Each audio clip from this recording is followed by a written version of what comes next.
الحمد لله رب العالمين، والصلاة والسلام على سيدنا محمد سيد الأولين والآخرين وعلى آله وأصحابه أجمعين.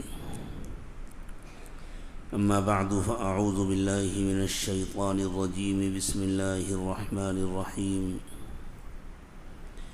وسارعوا إلى مغفرة من ربكم وجنة عرضها السماوات والأرض أعدت للمتقين الذين ينفقون في السراء والضراء والكاظمين الغيظ والعافين عن الناس والله يحب المحسنين.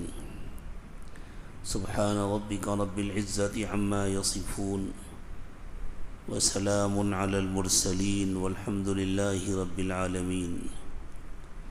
اللهم صل على سيدنا محمد وعلى آل سيدنا محمد وبارك وسلم. اللهم صل على سيدنا محمد وعلى آل سيدنا محمد وبارك وسلم. اللهم صل على سيدنا محمد وعلى آل سيدنا محمد وبارك وسلم. رمضان قرآن کا مہینہ ہے اور قرآن سے ہدایت صرف اہل تقوی کو ملتی ہے. قرآن ہدایت کی کتاب ہے. اللہ تعالیٰ نے قرآن کو ہدایت کے لیے اتارا ہے، لیکن یہ بات خود قرآن میں اللہ تعالیٰ نے بتلا دی ہے کہ اس قرآن سے فائدہ انہیں کو ہوتا ہے جو متقی ہوتے ہیں یا متقی بننے کی کوشش کر رہے ہوتے ہیں،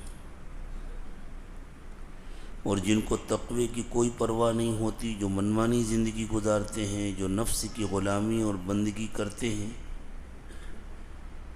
وہ قرآن کی تلاوت چاہے جتنی کر لیں، اس کے معانی اور مطالب چاہے جتنا پڑھ لیں سمجھ لیں، اس کے محقق اور مفسر بن جائیں، لیکن ان کو قرآن سے نفع نہیں ہوتا، ہدایت نہیں ملتی. اللہ تعالیٰ نے خود ارشاد فرمایا: ذَلِكَ الْكِتَابُ لَا رَيْبَ فِيهِ هُدًى لِّلْمُتَّقِينَ. یہ کتاب یعنی قرآن پاک ہر قسم کے شک و شبہ سے بالاتر ہے، اور یہ راستہ دکھاتی ہے متقیوں کو، جنت کا راستہ دکھاتی ہے، کامیابی کا راستہ دکھاتی ہے، اللہ کی رضا کا راستہ دکھاتی ہے. لیکن اس سے فائدہ اٹھانے کے لیے متقی بننا ضروری ہے. رمضان المبارک میں اللہ تعالیٰ نے اسی لیے روزے فرض فرمائے ہیں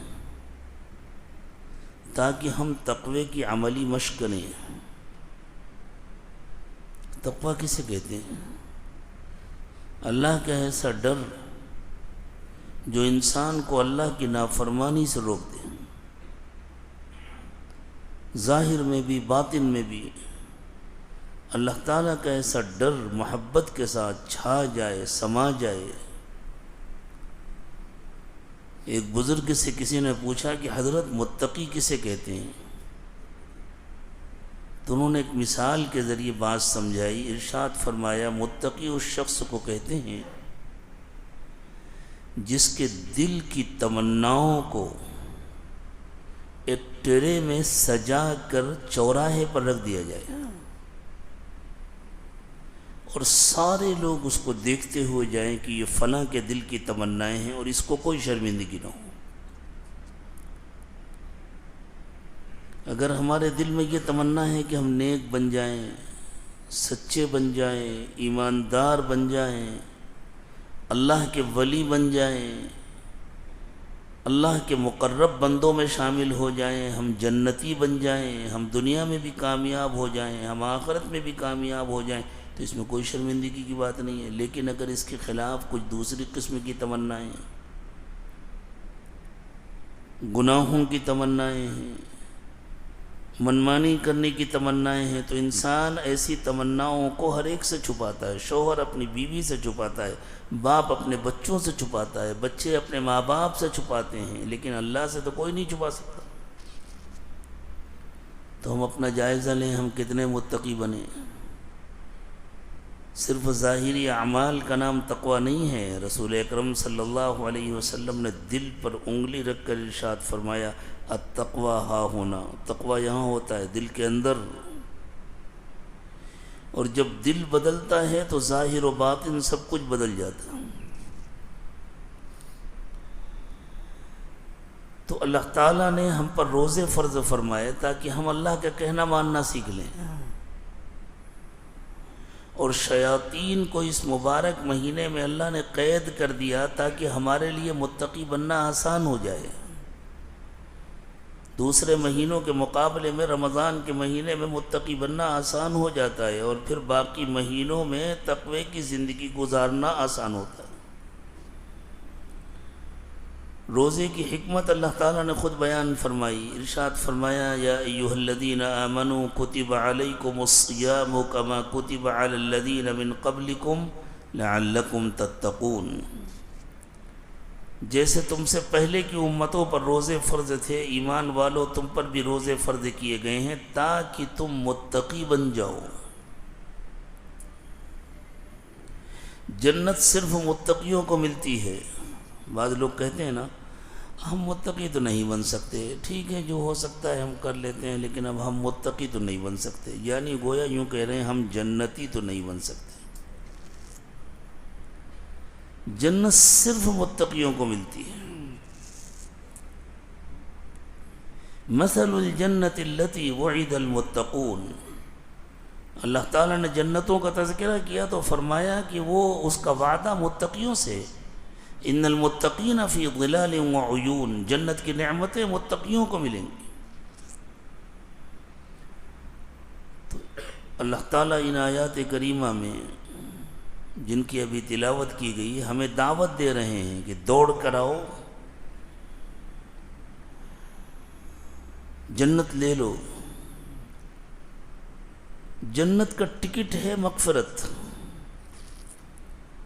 جس کی مغفرت ہو گئی اس کو جنت کا داخلہ ملے گا، جس کی مغفرت نہیں ہوئی اس کو جنت کا داخلہ نہیں ملے گا، اسے جہنم میں جانا پڑے گا.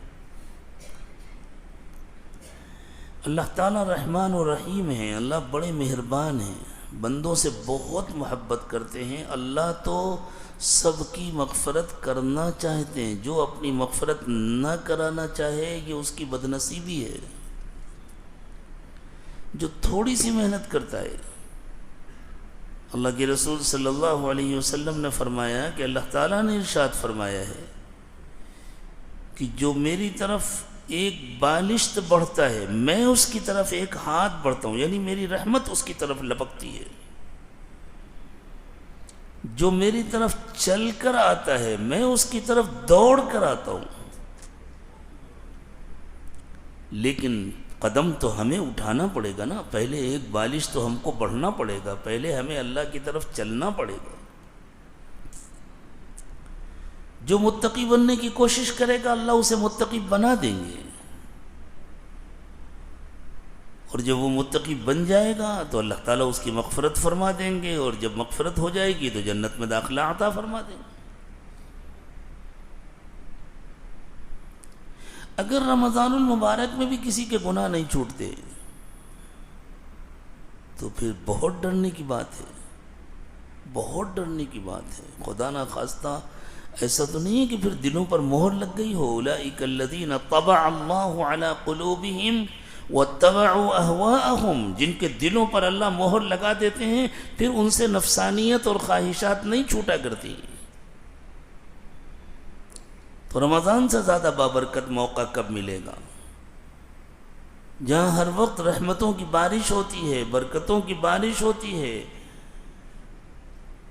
جس میں اللہ تعالیٰ نیکیوں کی قیمت بڑھا دیتے ہیں، اور نیکیوں سے روکنے والا ہمارا بدبخت دشمن شیطان اللہ تعالیٰ اسے قید کر دیتے ہیں، اس کو بے اختیار اور بے بس بنا دیتے ہیں.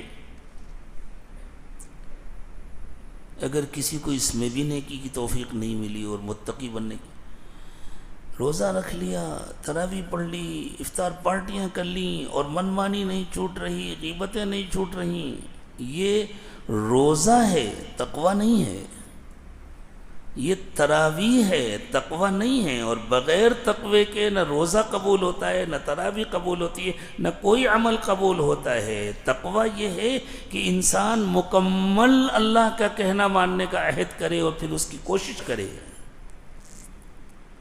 حضور اکرم صلی اللہ علیہ وسلم کی سنتوں کا مکمل اتباع کرنے کا ارادہ کرے، عہد کرے اور پھر اس کی کوشش کرے، اللہ تعالیٰ سے مانگے۔ اور جب بندہ کوشش کرتا ہے تو اللہ آسان کر دیتے ہیں، اللہ عطا فرما دیتے ہیں۔ یہ نعمتیں اللہ نے بنائی ہیں اپنے بندوں کے لیے، بنائی ہیں دینے کے لیے، اپنے پاس رکھنے کے لیے نہیں بنائی۔ اللہ تقسیم کرتے ہیں، اللہ عطا فرماتے ہیں، لیکن اللہ طلب دیکھتے ہیں، بندے کے اندر طلب کا ہونا ضروری ہے۔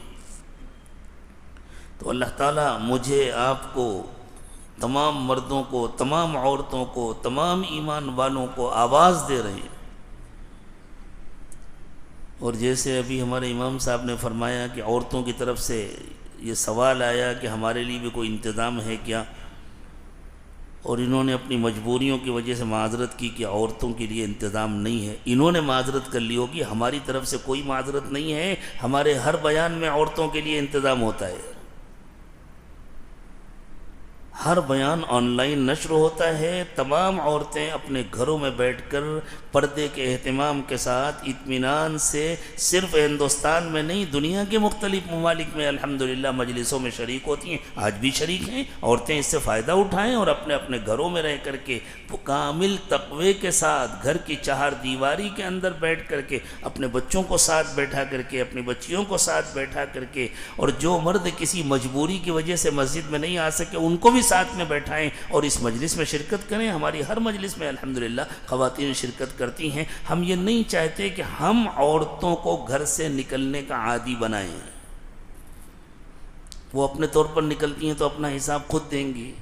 تو ہماری کوشش یہ ہے، ایک صحابیہ نے جو مسجد نبوی میں آ کر نماز ادا کرتی تھیں رسول اکرم صلی اللہ علیہ وسلم کی امامت میں، آپ سوچئے حضور کی امامت میں جو نماز ادا کی جائے اس نماز کے کیا کہنے۔ تو رسول اکرم صلی اللہ علیہ وسلم نے ارشاد فرمایا کہ تم اگر اپنے گھر میں نماز پڑھا کرو تو زیادہ بہتر ہے۔ تو انہوں نے عرض کیا حضور میں تو آپ کے پیچھے نماز پڑھنے کے لیے یہاں حاضر ہوتی ہوں۔ حضور نے فرمایا ہاں، لیکن اگر تم اپنے گھر کے اندر رہ کر کے نماز پڑھو گی تو تم کو یہاں سے زیادہ اجر ملے گا۔ تو عورتوں کے لیے اپنے گھر میں رہنا زیادہ پسندیدہ عمل ہے۔ وَلَا تَبَرَّجْنَ تَبَرُّجَ الْجَاهِلِيَّةِ الْأُولَى وَأَقِمْنَ الصَّلَاةَ وآتين الزكاة وأطعن الله ورسوله إنما يريد الله ليذهب عنكم الرجس أهل البيت ويطهركم تطهيرا۔ اللہ تعالیٰ نے ازواج مطہرات کو حکم دیا کہ جیسے پہلی جاہلیت میں عورتیں بے پردہ، بے محابہ، بے حیائی کے ساتھ باہر نکلا کرتی تھیں، تم اسی طرح دوسری جاہلیت میں باہر نہ نکلنا۔ یہ لفظ اشارہ کر رہا ہے کہ ایک مرتبہ پھر جاہلیت لوٹ کر آئے گی اور ہمارے زمانے میں آ چکی ہے۔ یہ دوسری جاہلیت ہے جس کے دور میں ہم ہیں۔ میں یہ نہیں کہتا کہ اگر باپردہ انتظام کیا گیا تو عورتوں کا مسجد میں آنا ناجائز ہے، لیکن گھر میں بیٹھ کر کے دینی مجلسوں میں شرکت کرنا افضل ہے، وہ زیادہ بہتر ہے، اسی لیے ہم اس کا انتظام کرتے ہیں۔ تو سب کو اللہ تعالیٰ آواز دے رہے ہیں، مردوں کو بھی آواز دے رہے ہیں، عورتوں کو بھی آواز دے رہے ہیں، اپنے بندوں کو بھی بلا رہے ہیں، اپنی بندیوں کو بھی بلا رہے ہیں، سب کے لیے گویا اللہ تعالیٰ ایک آفر دے رہے ہیں اللہ تعالیٰ کہ آ جاؤ، جنت سجی ہوئی ہے۔ رمضان کے مہینے میں تو خاص طور سے جنت سجائی جاتی ہے۔ اللہ آواز دے رہے ہیں جنت سجی ہوئی ہے، آ جاؤ، لے لو۔ خوب یاد رکھو، صرف روزہ رکھنے سے جنت نہیں ملے گی، صرف تراویح پڑھ لینے سے جنت نہیں ملے گی، صرف افطار کی پارٹیاں کر لینے سے جنت نہیں ملے گی۔ متقی بنے بغیر جنت کا کوئی تصور نہیں ہے، متقی بننا پڑے گا، اور جو متقی نہیں بنے گا اسے جنت نہیں ملے گی۔ میری نہیں ہے جنت کی میں بانٹ رہا ہوں، لیکن جس اللہ نے جنت بنائی ہے اور جس اللہ کو دینا ہے یہ اس کا فیصلہ ہے، یہ اللہ کا فیصلہ ہے کہ جو متقی نہیں بنے گا اسے جنت نہیں ملے گی۔ ہم بعض اعمال کر لیتے ہیں لیکن منتقی بننے کی نیت ہی نہیں کرتے۔ متقی بننے کا ارادہ ہی نہیں کرتے. کم از کم آج کی اس مجلس میں ہم نیت تو کریں کہ ہم متقی بنیں گے. پورا مجمع، مرد بھی عورتیں بھی، جو جہاں بیٹھے ہیں، جو جس ملک میں ہیں، جس شہر میں ہیں، جس علاقے میں ہیں، یا یہاں بیٹھے ہیں، چھوٹے ہیں، بڑے ہیں، نوجوان ہیں، بوڑھے ہیں، بچے ہیں، سب نیت کریں انشاءاللہ اب بقیہ زندگی ہم کامل تقوی کے ساتھ گزاریں گے، ہم متقی بنیں گے. ہمارے رب اللہ ہیں، ہم اللہ کے سوا کسی کے آگے نہیں جھکیں گے، اور ہمارے مقتدی اور پیشوا، ہمارے آئیڈیل اور ہمارے لیے نمونہ حضرت محمد صلی اللہ علیہ وسلم ہیں. ہم کسی اور کا کوئی لائف اسٹائل پسند نہیں کریں گے، ہمارے لیے صرف حضرت محمد صلی اللہ علیہ وسلم کا لائف اسٹائل ہے. سارے نوجوان اس کا عہد کریں، اور بوڑھے بھی محتاج ہیں، بوڑھے بھی ارادہ کریں. بہت ہو چکی منمانی، بہت گزار چکے اپنی مرضی کی زندگی، اب تو رب مانی زندگی گزاریں، اب تو اللہ کا کہنا مانیں، اب تو حضرت محمد صلی اللہ علیہ وسلم کے طریقے پر ہم چلیں. اللہ مجھے بھی توفیق دے، آپ کو بھی توفیق دے. اس کے بغیر مغفرت کا کوئی راستہ نہیں ہے میرے دوستو، کوئی شارٹ کٹ نہیں ہے اسلام میں، کوئی شارٹ کٹ نہیں ہے. کسی کو کوئی دھوکہ، اللہ کو کوئی دھوکہ نہیں دے سکتا. ساری دنیا کو کوئی دھوکہ دے لے لیکن اللہ کو تو کوئی دھوکہ نہیں دے سکتا. انہ علیم بذات الصدور، دلوں کے اندر چھپی ہوئی باتوں کو اللہ تعالیٰ جانتے ہیں. اللہ اندر کے راز جانتے ہیں، اندر کے بھید جانتے ہیں. اس لیے ہمیں اپنے آپ کو مکمل بدلنا پڑے گا. اگر یہ پورا مجمع نیت کر لے کہ آج اسی وقت ہم اپنے کو مکمل بدلنے کا ارادہ کر رہے ہیں اور توبہ کر کے اٹھیں گے، اپنے کو بدل کر اٹھیں گے، تو انشاءاللہ حاضری وصول ہو گئی. ورنہ گھنٹوں بیانات ہوتے رہے، کچھ حاصل نہیں ہے.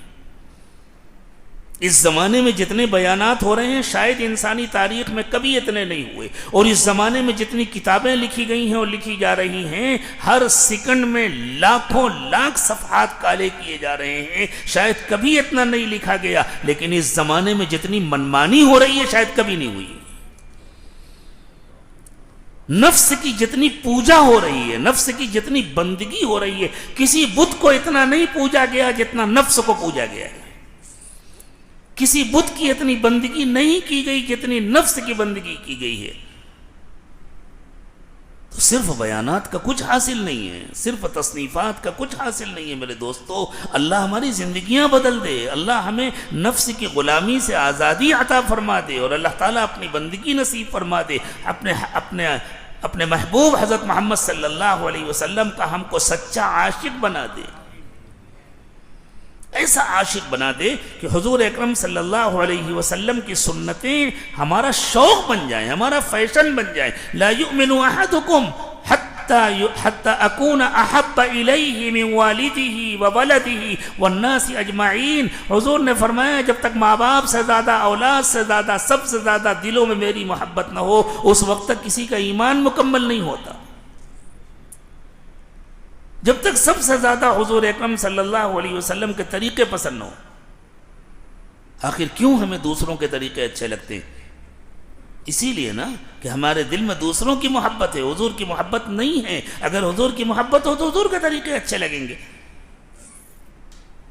اور جس سے محبت ہوتی ہے اس کی غلط بات بھی اچھی لگتی ہے. حضور کی تو کوئی بات غلط نہیں ہو سکتی، لیکن جس سے محبت ہوتی ہے اس کی غلط بات بھی اچھی لگتی ہے. میں نے 10 مرتبہ بنگلور شہر میں یہ واقعہ سنایا ہوگا. ایک انگریز نوجوان کو اپنی بیوی سے بڑی محبت تھی. اس نے اپنی ڈائری میں یہ واقعہ لکھا. اس نے لکھا کہ میری بیوی جب بازار جاتی ہے تو وہ کیپ الٹا لگاتی ہے. جو کیپ میں شیڈ ہوتا ہے نا دھوپ سے بچانے کے لیے، آگے رکھنے کے لیے تاکہ چہرے پر دھوپ نہ پڑے، اس کو پیچھے کرتی ہے. بہت سے نوجوان بچے بچیاں اس طرح لگاتے ہیں. اس نے لکھا میری بیوی کیپ الٹا لگاتی ہے، مجھے معلوم ہے کہ اس نے الٹا لگایا ہوا ہے. اگلا جملہ غور سے سنیں.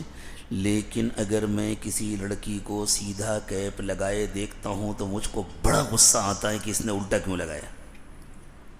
اگر میں کسی لڑکی کو سیدھا کیپ لگائے دیکھتا ہوں تو مجھے بڑا غصہ آتا ہے کہ اس نے الٹا کیوں لگایا ہے. یعنی اپنی بیوی کے الٹے کو سیدھا کہہ رہا ہے، دوسرے کے سیدھے کو الٹا کہہ رہا ہے. کیوں؟ اس لیے کہ محبت ہے. ہمیں حضور کا چہرہ کیوں نہیں اچھا لگتا؟ انصاف سے بتلاؤ. اس لیے کہ محبت نہیں ہے. ہمیں حضور کا لباس کیوں نہیں اچھا لگتا؟ اس لیے کہ محبت نہیں ہے۔ حضور کی سنتیں کیوں نہیں اچھی لگتی؟ اس لیے کہ محبت نہیں ہے۔ اور جس کے دل میں حضور کی محبت نہیں ہے، حضور اس کی سفارش فرمائیں گے؟ حضور کی شفاعت اسے نصیب ہوگی؟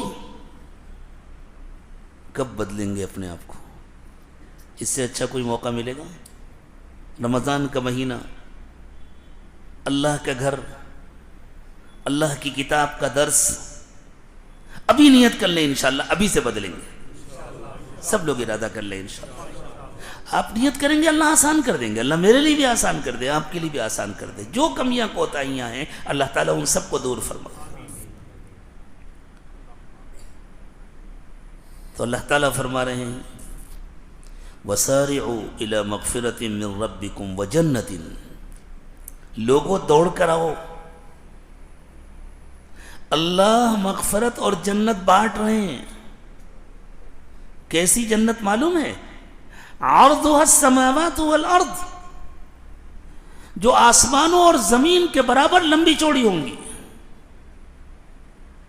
آسمان کتنے بڑے بڑے ہیں، کوئی اندازہ لگا سکتا ہے؟ ہماری اپنی کہکشاں ملکی وے،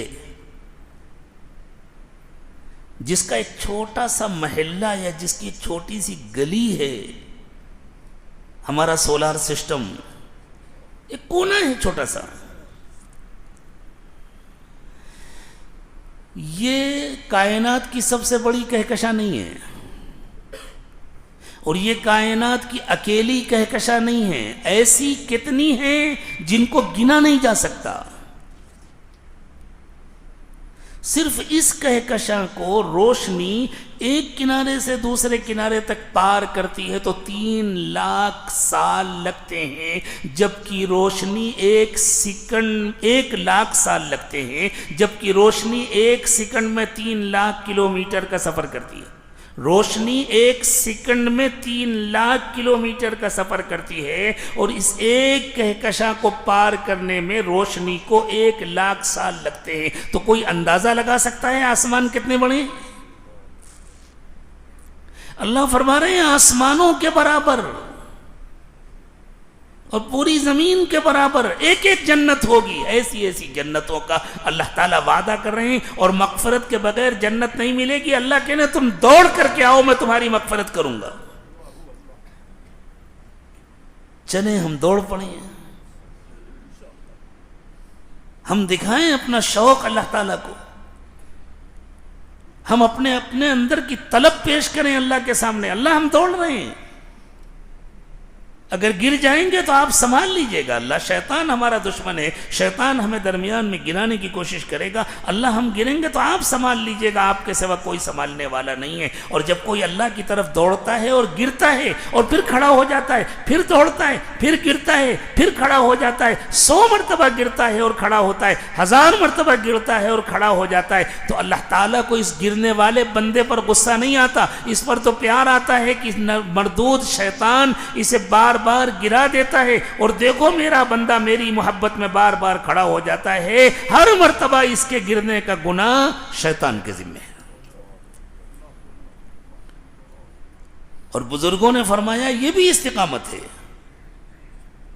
گناہ کا ہو جانا بڑی بات نہیں ہے۔ نوجوانوں غور سے سنو، گناہ کا ہو جانا بڑی بات نہیں ہے، گناہ کو معمولی سمجھنا اتنا خطرناک ہے، اتنا خطرناک ہے کہ کبھی کبھی اس کی سزا میں ایمان چھن جاتا ہے۔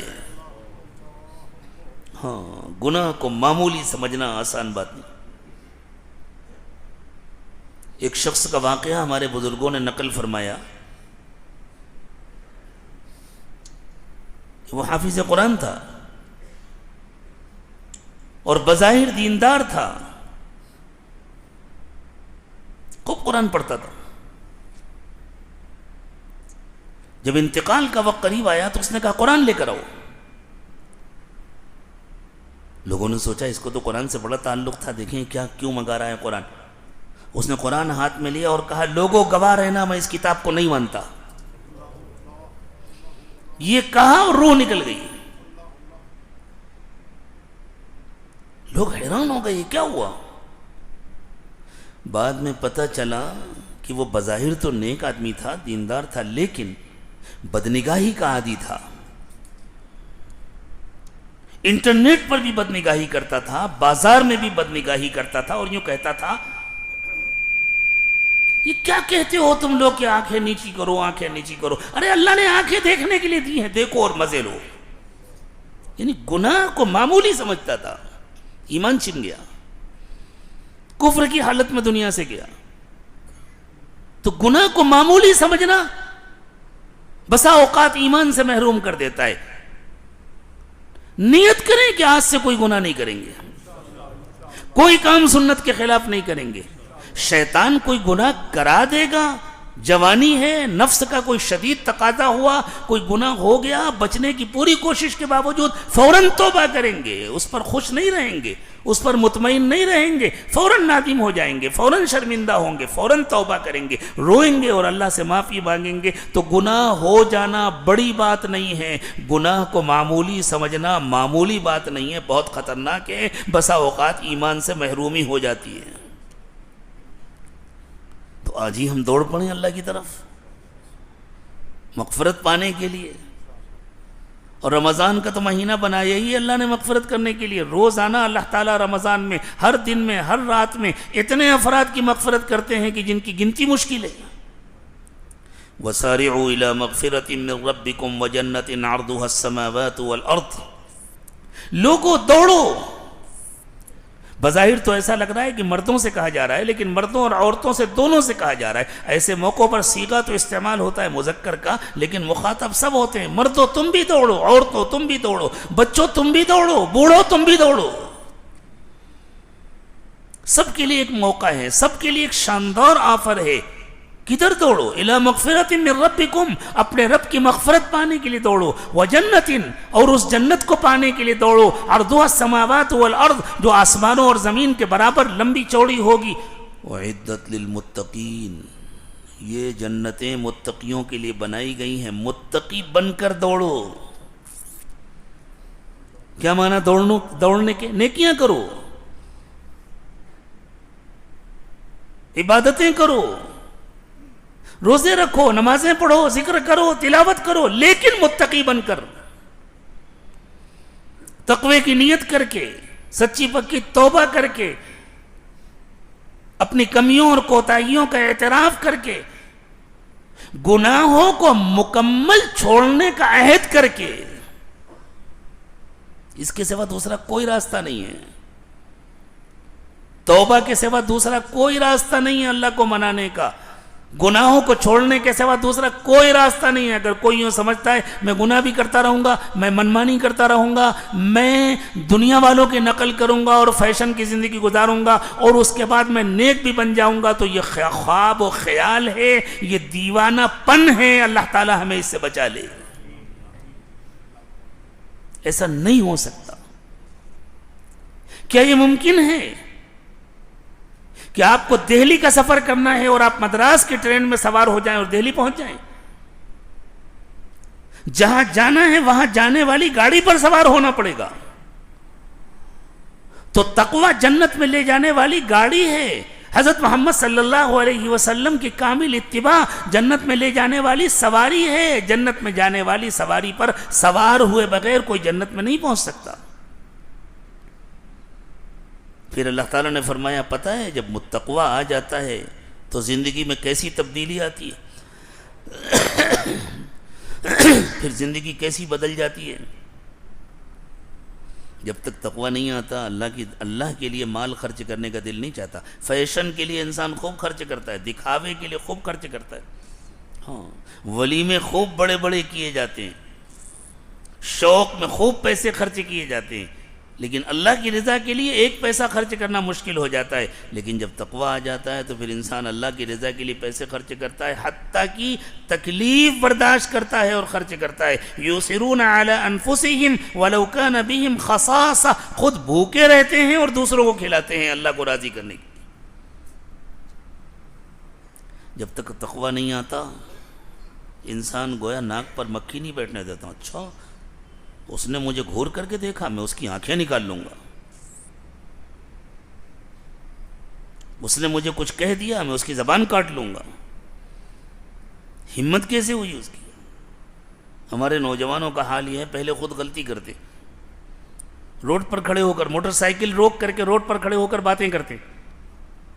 اب اگر راستہ جام ہو رہا ہے اور کسی نے بیچارے نے کچھ کہہ دیا، بھائی ذرا ہٹ جاؤ، سائڈ میں ہٹ جاؤ، تو ایسا گھورتے ہیں کہ ایسا لگتا ہے آنکھ سے کھا جائیں گے. یہ کیا ہے؟ تکبر ہے. اور متکبر کبھی جنت میں نہیں جائے گا.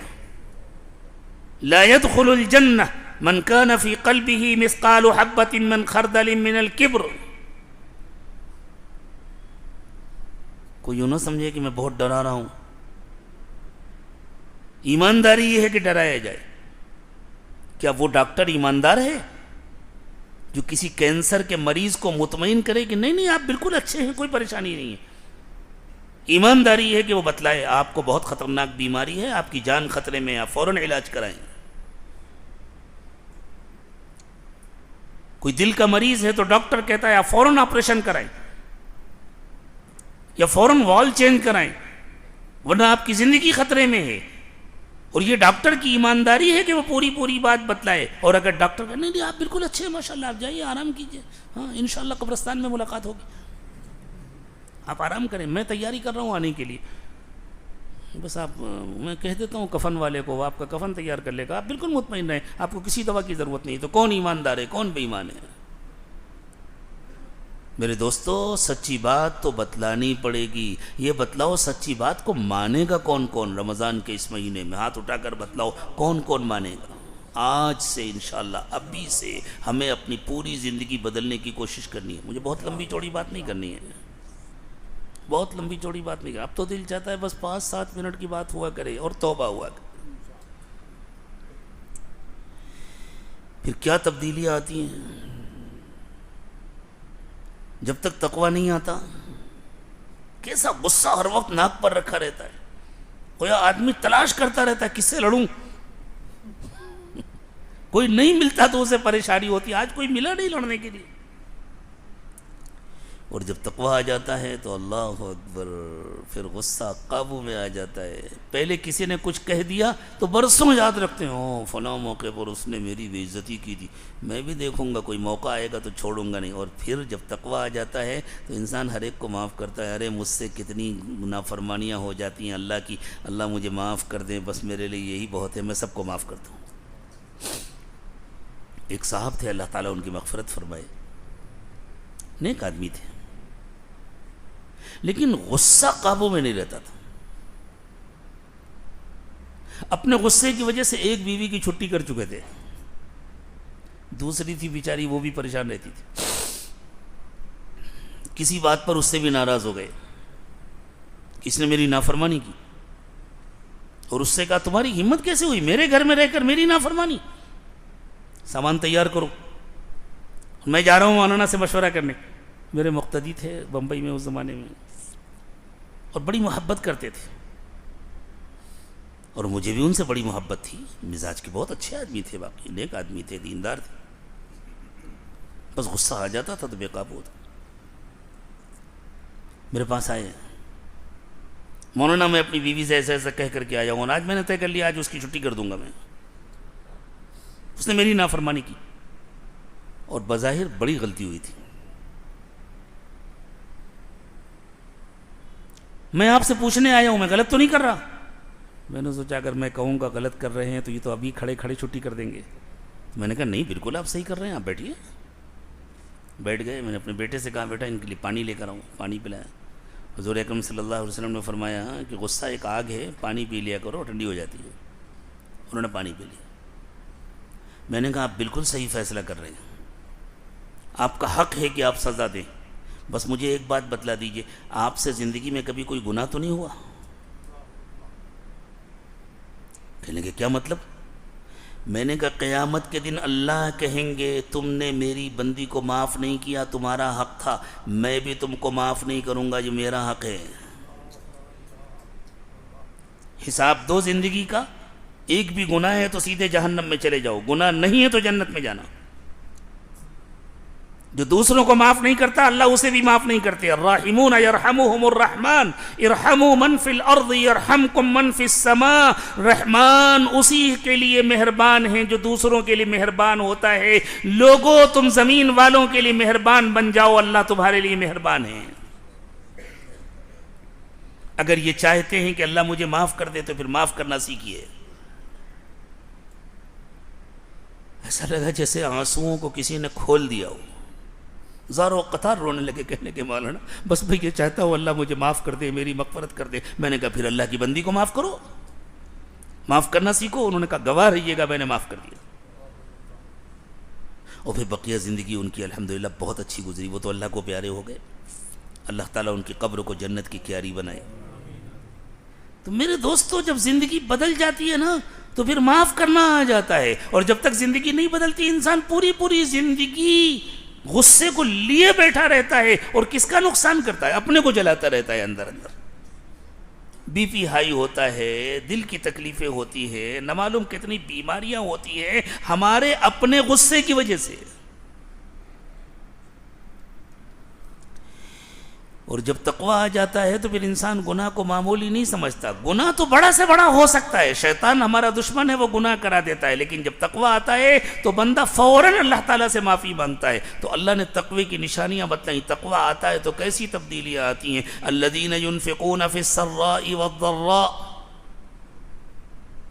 متقی ہر حال میں اللہ کے راستے میں خرچ کرتے ہیں. خوب ہاتھ کشادہ ہو تب بھی خرچ کرتے ہیں, اگر کبھی تنگی ہو تب بھی خرچ کرتے ہیں.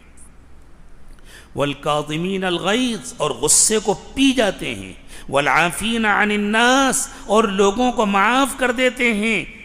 یہ نیکی کے کام ہیں. واللہ یحب المحسنین, اور ایسے نیک لوگوں سے اللہ محبت فرماتے ہیں. والذین اذا فعلوا فاحشۃ او ظلموا انفسهم, اور متقیوں کی یہ نشانی ہے کہ اگر ان سے کوئی گناہ ہو جاتا ہے, وہ اپنے اوپر کوئی زیادتی کر بیٹھتے ہیں, کوئی بڑا سے بڑا گناہ ہو جاتا ہے, ذکروا اللہ فاستغفروا لذنوبہم, تو فوراً ان کے دل میں اللہ کی یاد آتی ہے اور وہ اللہ سے معافی مانگتے ہیں. ومن یغفر الذنوب الا اللہ, اور اللہ نہیں معاف کریں گے تو گناہوں کو کون معاف کرے گا؟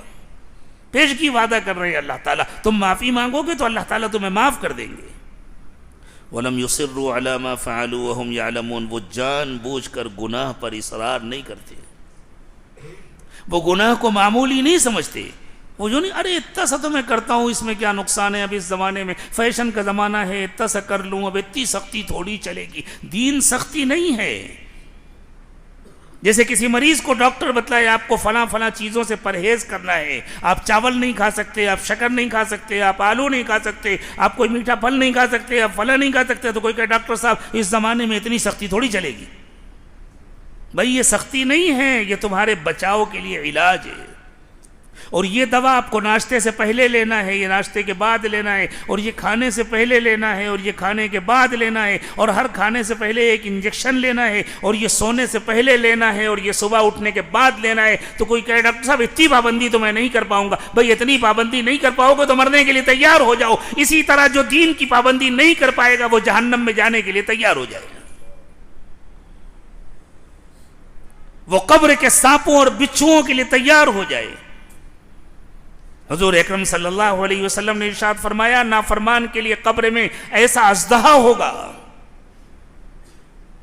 جو اگر زمین پر پھنکار دے تو زمین پر کبھی گھاس نہ اگے. وہ اس کو ڈسے گا, مارے گا,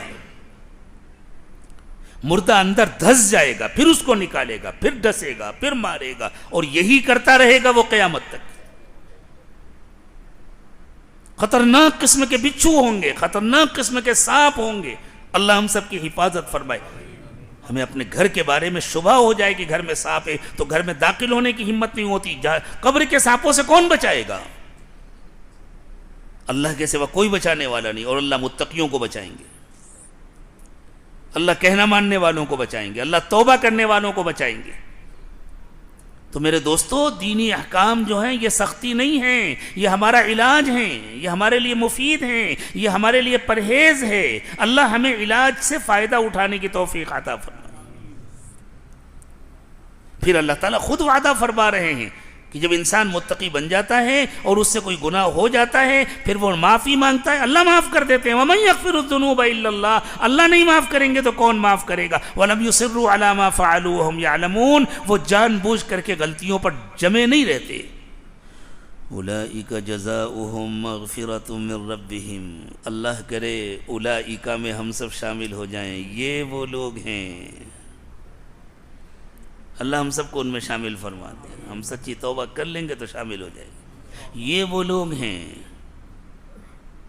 جن کو بدلے میں اللہ تعالیٰ مغفرت عطا فرمائیں گے اور ایسی جنتیں عطا فرمائیں گے، تجری من تحتها الانہار خالدین فیہا، جن کے نیچے سے ندیاں بہتی ہوں گی اور وہ ان جنتوں میں ہمیشہ ہمیش رہیں گے۔ وَنِعْمَ أَجْرُ الْعَامِلِينَ، نیک کام کرنے والوں کا یہ بہترین بدلہ ہے۔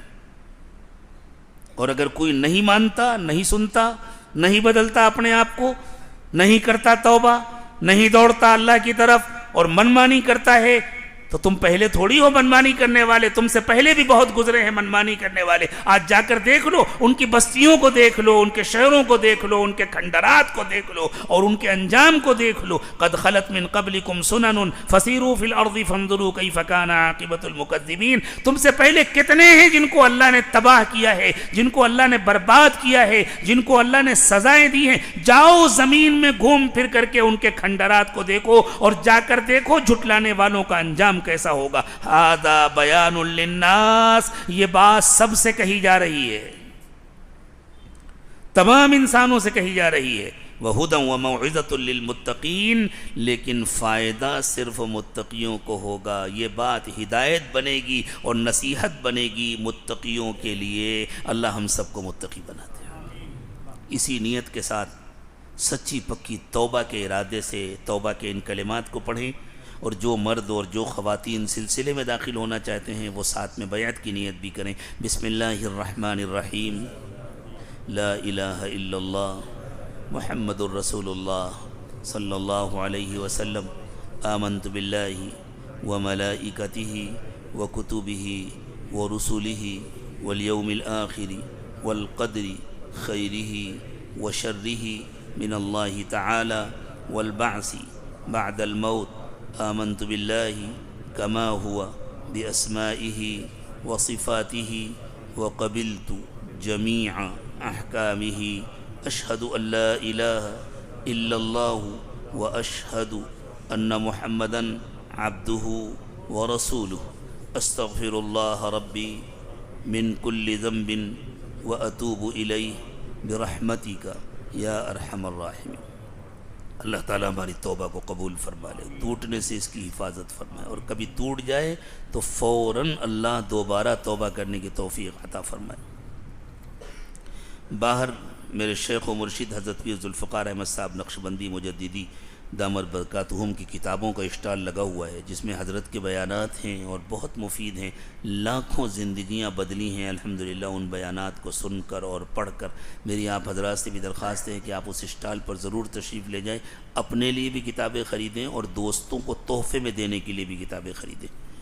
جن لوگوں نے بیعت کی نیت سے ان کلمات کو پڑھا ہے وہ معمولات کو غور سے سن لیں اور پھر معمولات کی پابندی کریں، مرد بھی اور خواتین بھی۔ صبح و شام کی تسبیحات پڑھیں، روزانہ قرآن پاک کی تلاوت کریں، چلتے پھرتے اٹھتے بیٹھتے ہر وقت دل میں اللہ کا دھیان رکھیں، اور روزانہ کم از کم 20 منٹ صبح اور 20 منٹ شام مراقبہ کریں۔ عورتوں کے لیے بھی بہت آسان ہے، نماز سے فارغ ہو کر کے مصلی پر ہی بیٹھ جائیں اور بس آنکھیں بند کر کے سر کو جھکا کر پورا دھیان دل پر جمع کر بیٹھیں اور دل کو اللہ کی طرف متوجہ کریں اور یہ نیت کریں کہ اللہ کی رحمت آ رہی ہے، میرے دل میں سما رہی، میرے دل سے گناہوں کو دھو رہی اور میرا دل کہہ رہا ہے اللہ اللہ اللہ۔ زبان سے اللہ اللہ نہ کہیں، بس یہ نیت کریں کہ دل اللہ اللہ کہہ رہا ہے، میں سن رہا ہوں۔ عورتیں بھی اسی طرح کیا کریں، اور مہینے میں ایک مرتبہ اپنے شیخ کو اپنے حالات کی اطلاع کریں۔ جن لوگوں کی ملاقاتیں ہوتی ہیں وہ ملاقات پر اطلاع کریں، یا ہر مہینے خانقاہ کی مجلس ہوتی ہے اس میں تشریف لائیں، اور اگر دور ہیں تو واٹس ایپ کے ذریعے اطلاع کریں۔ لیکن واٹس ایپ پر جب بھی اپنے حالات لکھیں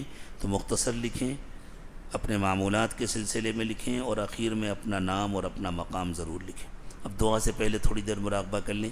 آنکھیں بند کر لیں، سر کو جھکا لیں، دنیا اور دنیا میں جو کچھ بھی ہے اس سب سے ہٹ کٹ کر اللہ کی یاد میں کھو جائیں، اور یہ نیت کریں کہ اللہ کی رحمت آ رہی ہے، میرے دل میں سما رہی ہے، میرے دل سے گناہوں کو دھو رہی ہے، اور میرا دل کہہ رہا ہے اللہ اللہ اللہ۔ زبان سے اللہ اللہ نہ کہیں، بس یہ نیت کریں کہ میرا دل اللہ اللہ کہہ رہا ہے۔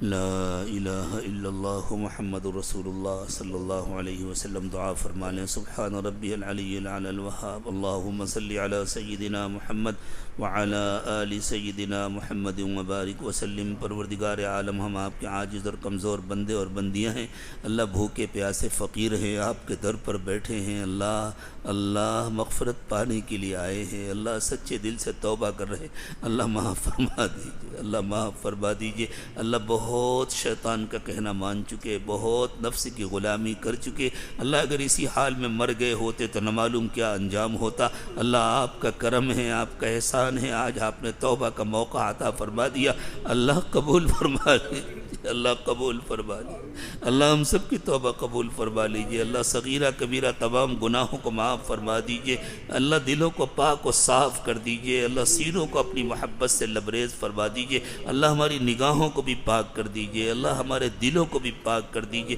اللہ ہمارے انگ انگ سے روے روے سے اپنا ذکر جاری فرمائیے، اللہ بری زندگی بری موت برے انجام سے حفاظت فرمائیے، اچھی زندگی اچھی موت اچھا انجام نصیب فرمائیے، اللہ مردوں کو بھی معاف فرما دیجیے، عورتوں کو بھی معاف فرما دیجیے، اللہ نوجوان جو ہمارا قیمتی سرمایہ ہیں اللہ ان کی حفاظت فرمائیے، اللہ نوجوانوں کی حفاظت فرمائیے، اللہ ہمارے نوجوانوں کو بھی کامل تقوی عطا فرما دیجیے، اللہ ہم بوڑھوں کو بھی تقوی نصیب فرما دیجیے، اللہ بوڑھے ہو گئے بال سفید ہو گئے لیکن اب تک دلوں کی سیاہی ختم نہیں ہوئی، اللہ دلوں کی سیاہی ختم فرما دیجیے، اللہ دلوں کی سیاہی ختم فرما دیجیے، اللہ اپنا بنا لیجیے، اللہ ظاہر و باطن کی کامل اصلاح فرما دیجیے، پیارے اللہ ظاہر و باطن کی کامل اصلاح فرما دیجیے، اللہ آپ کے سوا کوئی معاف کرنے والا نہیں ہے، اللہ آپ ہی معاف کرنے والے ہیں، اللہ آپ تو زندگی بھر کے مشرک کو ایک مرتبہ کلمہ پڑھنے پر معاف فرما دیتے، اللہ ہم تو بچپن سے کلمہ پڑھتے چلے آ رہے ہیں،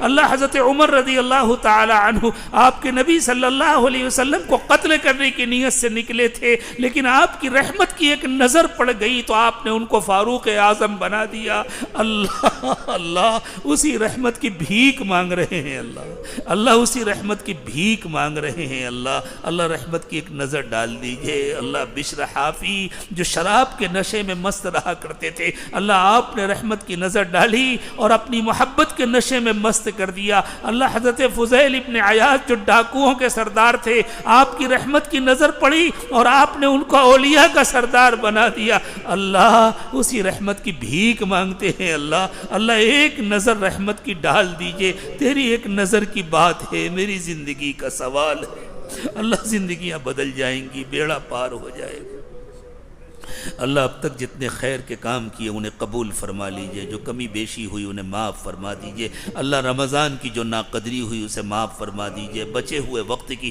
پوری قدر کرنے کی توفیق عطا فرمائیے، اللہ روزے نمازیں تراویح ذکر و تلاوت دعائیں سب قبول فرما لیجئے، اللہ ہمیں بار بار رمضان کی مقبول عبادتیں نصیب فرمائیے اور بار بار عید کی خوشیاں نصیب فرمائیے، پیارے اللہ جو مانگا وہ بھی عطا فرمائیے، جو مانگنا چاہیے نہیں مانگ سکے وہ بھی عطا فرمائیے، اللہ بغیر مانگے عطا فرمائیے، مانگنے کا سلیقہ عطا فرمائیے، ربنا تقبل منا انك انت السميع العليم وتب علينا انك انت التواب الرحيم، سبحان ربك رب العزة عما يصفون وسلام على المرسلين والحمد لله رب العالمين۔